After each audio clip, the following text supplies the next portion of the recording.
1 ครู 1 โฮสต์ 1 เดิมพัน สวัสดีค่ะ ยินดีต้อนรับสู่ช่อง Talk Tacy เล่าซีรีส์ วันนี้เราจะพาทุกคนไปสัมผัสจุดเริ่มต้นของเรื่องราวที่ความจริงใจของครูสาวอาจต้องปะทะกับเสน่ห์ร้ายและเล่ห์เหลี่ยมของโฮสต์หนุ่มในเกมที่เดิมพันด้วยหัวใจ ถ้าพร้อมแล้วไปชมกันเลย เช้าวันหนึ่งในโรงเรียนหญิงล้วนที่เงียบสงบ มินามิโอกาวะครูสาวผู้เรียบร้อยและเคร่งครัดยืนอยู่หน้าชั้นด้วยสีหน้านิ่งสงบสอนบทเรียนอย่างตั้งใจแต่ในความเงียบนั้นเธอรู้สึกได้ไม่มีใครกำลังตั้งใจฟังจริงๆสายตาของเธอสะดุดหยุดที่นักเรียนคนหนึ่งซึ่งกำลังอ่านหนังสือที่ไม่เกี่ยวข้องกับวิชาเรียนเลยสักนิดมินามิเดินเข้าไปพยายามดึงหนังสือออกจากมือเด็กคนนั้นแต่เด็กกลับยึดมันไว้แน่นเสียงกระดาษเสียดสีกันเบาๆก่อนแรงยื้อจะทำให้เธอเสียหลักล้มลงหน้าผากกระแทกขอบโต๊ะอย่างจังห้องเรียนเงียบกริบเพียงเสี้ยววินาทีก่อนที่เสียงหัวเราะจะดังขึ้นเด็กคนนั้นยิ้มเยาะไม่มีใครเอ่ยถามด้วยซ้ำว่าเธอเจ็บหรือเปล่าหลังเหตุการณ์นั้นมินามิถูกเรียกไปตักเตือนให้รู้จักควบคุมอารมณ์มากกว่านี้เธอเพียงตอบรับด้วยคำสั้นๆว่าจะปรับปรุงตัวเองชีวิตส่วนตัวของเธอก็ถูกตีกรอบไม่ต่างกันมินามิกำลังคบหากับพนักงานธนาคารที่พ่อเป็นคนแนะนำให้ความสัมพันธ์นั้นถูกต้องทุกอย่างตามมาตรฐานสังคมแต่ในใจเธอกลับมีคำถามนี้คือความรักหรือความเหมาะสมกันตามหน้าที่ในระหว่างที่ทั้งคู่เดทกันเขาขอให้เธอโกหกเวลามีคนถามว่าไม่ได้รู้จักกันเพราะพ่อแม่แนะนำมันฟังดูเหมือนคนอายุเกือบ30ที่ยังหาแฟนไม่ได้มินามิปฏิเสธทันทีพร้อมบอกว่าความสัมพันธ์ที่เริ่มจากการโกหกไม่มีทางไปไกลและสิ่งที่ทำให้เธอผิดหวังที่สุดคือเขาไม่แม้แต่จะถามว่าแผลบนหน้าผากเธอเกิดจากอะไรไม่นานเสียงแจ้งเตือนจากโทรศัพท์ก็ดังขึ้นข้อความจากกลุ่มครูเรื่องด่วนนักเรียนในห้องของเธอเริ่มไปติดโฮสต์คลับชื่อ The Joker เด็กคนนั้นไม่ยอมกลับบ้านและใช้บัตรเครดิตของผู้ปกครองรูดไปแล้วเกิน1 ล้านเยนในฐานะครูประจำชั้นเธอถูกสั่งให้ไปตามนักเรียนกลับมาคืนนั้นมินามิและครูผู้ช่วยเดินทางไปยังย่านกลางคืนคาบุกิโจท่ามกลางแสงไฟนีออนและเสียงเรียกลูกค้าจาก2 ข้างทางในที่สุดพวกเธอก็พบป้ายไฟ The Joker และที่นั่นเองมินามิเห็นนัตสึกินักเรียนของเธอนั่งอยู่ข้างชายหนุ่มแปลกหน้าเขามีรอยยิ้มอบอุ่นแต่ซ่อนประกายอันตรายอยู่ลึกๆชื่อของเขาคือคาโอรุมินามิพยายามพานัตสึกิกลับแต่โฮสต์หนุ่มกลับอุ้มเธอเข้าไปในห้องด้านในอย่างสุภาพแต่เด็ดขาด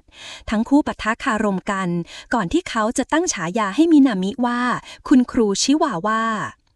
ท้ายที่สุดมินามิและครูรุ่นพี่ก็สามารถพานัตสึกิกลับบ้านได้ทว่าเรื่องราวยังไม่จบเพียงเท่านั้นวันรุ่งขึ้นโรงเรียนจัดประชุมเพื่อหารือเกี่ยวกับเหตุการณ์นี้และมีมติลงโทษนัตสึกิพักการเรียนเป็นเวลา7 วันแม่ของนัตสึกิโกรธมากพร้อมสั่งให้มินามิไปเอาหนังสือสัญญาจากคาโอรุเพื่อยืนยันว่าเขาจะเลิกติดต่อกับลูกสาวของเธอโดยเด็ดขาดมินามิไปคุยกับนัตสึกิในระหว่างที่เธอกำลังถูกลงโทษเด็กสาวยอมรับว่าได้มีความสัมพันธ์กับคาโอรุแล้วและเผยว่าเธอไม่ชอบที่พ่อแม่และคนรอบข้างเอาแต่ชื่นชมมีเพียงคาโอรุเท่านั้นที่เข้าใจและพูดความจริงกับเธอหลังจากนั้นมินามิตัดสินใจโทรหาคาโอรุเพื่อขอให้เขาทำหนังสือสัญญาเสียงของเขาราบเรียบแต่แฝงความกวนเล็กน้อยเขาเสนอเงื่อนไขว่าหากต้องการให้เขียนสัญญามินามิต้องมาเป็นลูกค้าเขาก่อนแต่เพื่อให้เรื่องนี้จบลงเธอจึงตัดสินใจกลับไปที่เดอะโจ๊กเกอร์อีกครั้งคราวนี้เธอพาเพื่อนสนิทโมโมโกะซึ่งเป็นนักข่าวไปด้วยเมื่อไปถึงร้านมินามิต่อว่าคาโอรุว่าพวกเขาเป็นเพียงขยะสังคมที่เล่นกับความรู้สึกของเด็กมัธยมปลายแต่คาโอรุกลับบอกกับมินามิว่าเขาเองก็รักนัตสึกิเช่นกันคำพูดนั้นทำให้เธอนิ่งเงียบไปมินามิขอให้คาโอรุเขียนสัญญาให้เธอในตอนนั้นเลยแต่เขาปฏิเสธโดยให้เหตุผลว่าสัญญาเป็นเรื่องสำคัญจึงไม่อยากเขียนในขณะที่ดื่มอยู่เขาสัญญาว่าจะกลับไปเขียนให้และจะส่งให้ที่โรงเรียนภายหลัง เย็นวันนั้นมินามินัดพบกับคาวาฮาระเธอตัดสินใจเล่าความจริงเพราะไม่อยากโกหกอีกต่อไป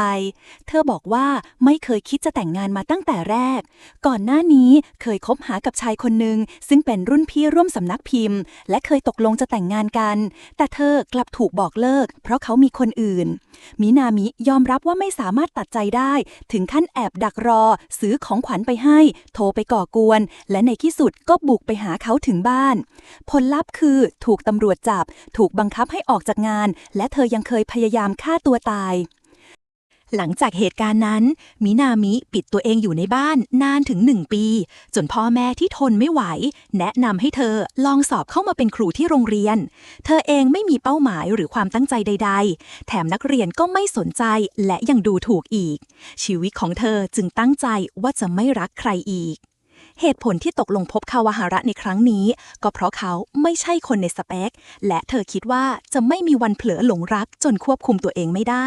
มินามิขอให้เขายกเลิกการแต่งงานและรีบบอกพ่อแม่เขาเสียคาวาฮาระที่ได้ฟังทั้งหมดรู้สึกผิดหวังอย่างหนักและไม่เอ่ยอะไรออกมาอีกผ่านไป1 สัปดาห์มินามิยังไม่รับหนังสือสัญญาจากคาโอรุครูผู้ช่วยของเธอแนะนำให้เลิกติดต่อเพราะการไปพบผู้ชายในสถานที่แบบนั้นไม่ใช่เรื่องที่เธอจะรับมือได้คนเดียวแต่มินามิกลับยืนยันว่าจะไม่ยอมแพ้และตัดสินใจไปหาเขาที่ร้านด้วยตัวเองระหว่างนั้นคาโอรุไปเยี่ยมแม่และน้องชายที่ป่วยอยู่โรงพยาบาลเขาพูดอย่างน้อยใจว่าตนก็เป็นลูกเหมือนกันแต่กลับเหมือนไม่มีตัวตนในสายตาแม่ถ้าไม่ใช่เรื่องเงินแม่ก็คงไม่ติดต่อเขาส่งเงินให้เธอแล้วเดินจากไปที่ร้านเดอะโจ๊กเกอร์มินามินั่งรอคาโอรุอยู่ที่ร้านระหว่างนั้นเธอเจอกับโฮสต์อันดับ1ของร้านเขาเข้าใจผิดคิดว่าเธอเป็นแขกของคาโอรุเธอรีบปฏิเสธก่อนที่คาโอรุจะกลับมาพอดีและเกือบมีเรื่องชกต่อยกันจนมินามิต้องห้ามทั้งคู่เขาพาเธอกลับไปที่ห้องพักแต่เธอไม่ยอมเข้าไป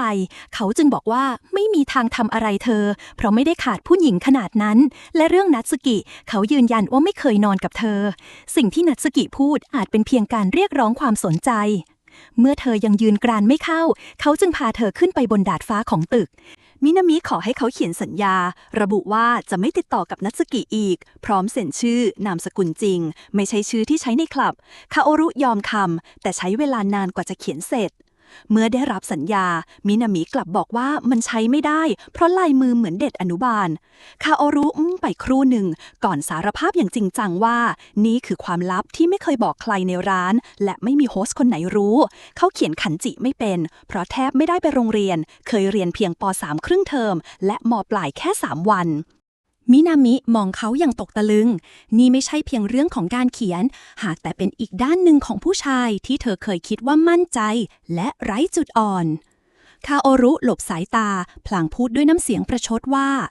เธอคงไม่มีวันเข้าใจเพราะเกิดมาในครอบครัวมั่งคั่งพ่อแม่ดำรงตำแหน่งสูงขณะที่เขาไม่มีพ่อและแม่ก็เอาแต่พึ่งพาเกาะกินเขาทำได้เพียงเท่านี้ก่อนจะหมุนตัวพยายามเดินหนี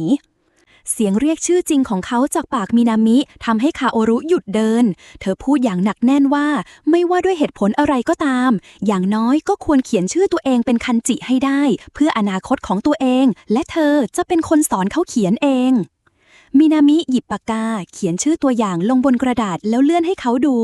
คาโอรุนิ่งเงียบอยู่ครู่หนึ่งสายตาจับจ้องที่ตัวอักษรนั้นก่อนจะนั่งลงอย่างเงียบๆแล้วเริ่มเขียนตามแม้จะผิดพลาดและถอนหายใจด้วยความท้อหลายครั้งแต่แววตาของเขาเต็มไปด้วยความมุ่งมั่นอย่างแท้จริง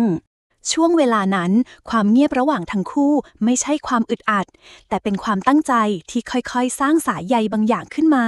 จนในที่สุดเขาก็เขียนได้สำเร็จและขอให้เธอเขียนชื่อจริงของเธอบ้างทำให้ทั้งคู่ได้รู้ชื่อจริงของกันและกันระหว่างสนทนาคาโอรุทักมินามิว่าแผลบนหน้าผากของเธอหายแล้วนั่นทำให้เธอรู้สึกว่าเขาใส่ใจก่อนที่เขาจะก้มลงจูบเบาๆที่หน้าผากของเธออย่างไม่ทันตั้งตัว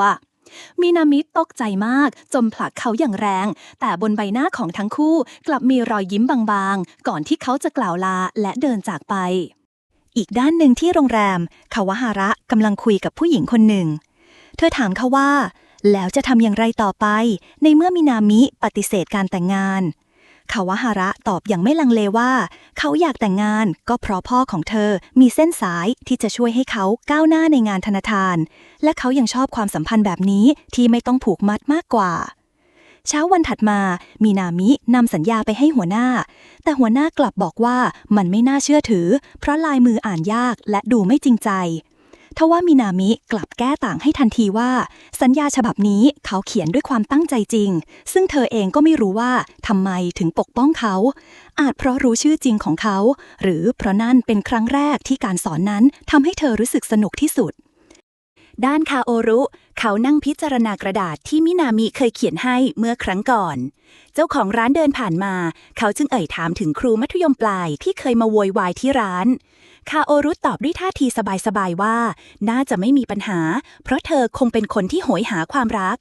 ประธานจึงกล่าวว่านั่นแหละคือสิ่งสำคัญพร้อมแนะนำให้เขาช่วยสร้างฝันให้เธอด้วยคาโอรุยิ้มเจ้าเล่ห์รับคำก่อนจะขยำกระดาษในมือแล้วโยนทิ้งทันทีและนี่ก็คือเรื่องราวในตอนแรกของไอ้นกกากโกะจากห้องเรียนสู่โลกกลางคืนที่เต็มไปด้วยรอยยิ้มลวงตาความจริงใจของครูสาวจะเอาชนะเกมของโฮสต์หนุ่มได้หรือไม่ถ้าชอบคลิปนี้ฝากกดไลค์กดแชร์และกดติดตาม Talk Tassie เล่าซีรีส์แล้วพบกันในตอนต่อไปค่ะ